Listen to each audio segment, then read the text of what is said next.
Hello guys, welcome back to my channel. അപ്പോൾ എല്ലാ കൂട്ടുകാർക്കും എൻ്റെ പുതിയൊരു വീഡിയോയിലേക്ക് സ്വാഗതം. അപ്പോൾ ഇന്നൊരു സേമിയ പായസത്തിൻ്റെ റെസിപ്പി കണ്ടാലോ? അപ്പോൾ അതിനായിട്ട് പാനിലേക്ക് കുറച്ച് നെയ്യ് ഒഴിച്ച് കൊടുക്കാം. കുറച്ച് കാഷ്നട്ട് ഒന്ന് ഫ്രൈ ചെയ്തെടുക്കാം. അപ്പോൾ റെഡി ആയിട്ടുണ്ട്.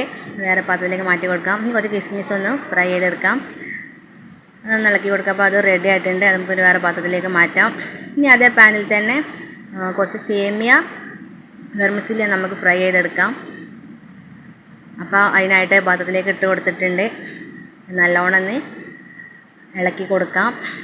നല്ലോണം ഇളക്കി എല്ലായിടത്തൊക്കെ ഒന്നാവുന്ന വരെ ഒന്ന് ഇളക്കി കൊടുക്കാം. ഒരു ലൈറ്റ് ബ്രൗൺ ആവുന്ന വരെ മതി, ഓവറായിട്ട് ഇളക്കി കരിയേണ്ട ആവശ്യമില്ല. ഏകദേശം റെഡി ആയിട്ടുണ്ട്. മാറ്റി കൊടുക്കാം വേറെ പാത്രത്തിലേക്ക്. പിന്നെ ഒരു പാത്രം വെച്ചിട്ട് അതിലേക്ക് ഞാൻ 2 പാക്കറ്റ് പാല് ആഡ് ചെയ്ത് കൊടുത്തിട്ടുണ്ട്. കുറച്ച് വെള്ളം കൂടി ആഡ് ചെയ്ത് കൊടുത്തിട്ടുണ്ട്. നല്ലോണം ഇളക്കി കൊടുക്കാം. നന്നായി തിളന്ന് വരുന്ന വരെ. പിന്നെ അതിലേക്ക് പഞ്ചസാരയും 2 ഏലക്കായും കൂടി പൊടിച്ചതൊന്ന് മാറ്റി വെച്ചിട്ടുണ്ട്. പിന്നെ പാലിലേക്ക് ഒരു നുള്ളു ഉപ്പിട്ട് കൊടുക്കാം. അപ്പോൾ പാൽ ഏകദേശം ഇങ്ങനെ തിള വരുന്നുണ്ട്. അപ്പോൾ നമുക്ക് അതിലേക്ക് സേമിയ ഇട്ട് കൊടുക്കാം. ആ സേമിയ മുഴുവനായിട്ട് നമുക്ക് ഇട്ട് കൊടുക്കാം. എന്നിട്ട് നല്ലോണം ഇളക്കി കൊടുക്കാം. നല്ലോണം ഇളക്കി വേവുന്ന വരെ ഇളക്കി കൊടുക്കാം. ഏകദേശമൊക്കെ വെന്ത് വന്നിട്ടുണ്ട്. നമുക്കിനി പഞ്ചസാര ഏലക്കായ മിക്സും കൂടി ഒന്ന് ആഡ് ചെയ്ത് കൊടുക്കാം.